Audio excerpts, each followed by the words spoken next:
Renungan Katolik, Jumat 31 Oktober 2025. Bacaan Injil Suci menurut Lukas bab 14 ayat 1-6. Hukum kasih di atas segala aturan. Pada suatu hari, sahabat Yesus makan di rumah seorang pemimpin Farisi. Di sana ada seorang yang sakit busung air. Semua mata tertuju kepada Yesus mengamat-amati apa yang akan ia perbuat. Yesus pun bertanya kepada ahli-ahli Taurat dan orang Farisi, "Diperbolehkankah menyembuhkan orang pada hari Sabat?" Mereka pun diam. Pertanyaan ini menusuk hati nurani.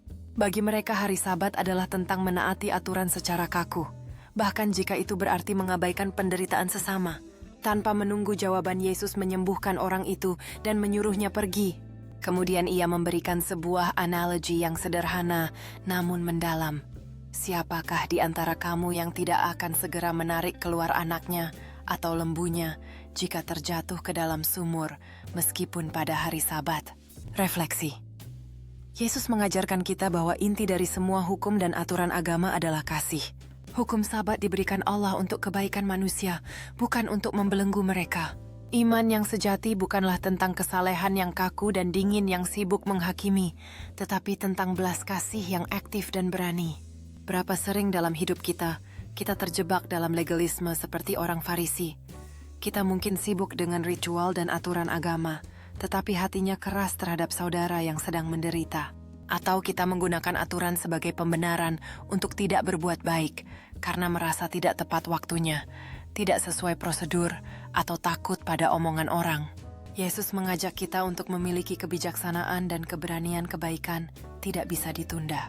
Menolong sesama yang menderita adalah wujud ibadah kita yang paling nyata kepada Allah. Marilah kita berdoa, Tuhan Yesus. Seringkali hatiku mudah menghakimi dan kaku oleh aturan, tetapi menutup mata terhadap penderitaan sesama. Cairkanlah hatiku dengan roh kasih-Mu. Berilah aku mata untuk melihat kebutuhan sesama, dan keberanian untuk bertindak dengan belas kasih, kapanpun dan dimanapun, karena Engkau telah lebih dahulu mengasihiku. Amin. Saat hari beranjak sore, aku melihat di sekelilingku banyak orang yang membutuhkan perhatian dan cinta. Dengan mata yang terbuka, aku ingin menjadi cahaya bagi mereka yang berada dalam kegelapan, melakukan apapun yang kupunya untuk membantu. Dengan setiap tindakan kecil, aku berusaha membagikan senyuman dan harapan kepada mereka yang merasa terabaikan. Setiap hari adalah kesempatan untuk menunjukkan kasih sayang dan berbuat baik, melakukan perubahan dalam kehidupan orang lain. Ketika aku melihat wajah-wajah yang cerah dan senyuman yang tulus, aku menyadari bahwa cinta tidak hanya datang dari kata-kata, tetapi juga dari tindakan nyata.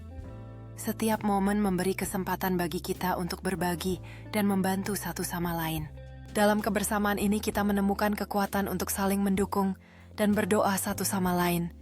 Saya berharap agar kita semua dapat membuka mata hati dan berani melangkah menyebarkan kasih yang telah kita terima kepada orang-orang di sekitar kita. Bagikan renungan ini. Jangan lupa klik subscribe, tekan tanda lonceng, dan like YouTube @Rifael1 agar semakin banyak orang diberkati oleh firman Tuhan. Dalam kehidupan sehari-hari, banyak orang mencari cara untuk menemukan pengharapan dan kekuatan di tengah tantangan yang ada. Melalui renungan ini, kami berharap dapat memberikan inspirasi bagi Anda. Setiap hati yang terbuka dapat menemukan kedamaian dalam firman Tuhan, dan kami ingin mengajak Anda untuk bersama-sama berbagi pengalaman ini dengan orang lain.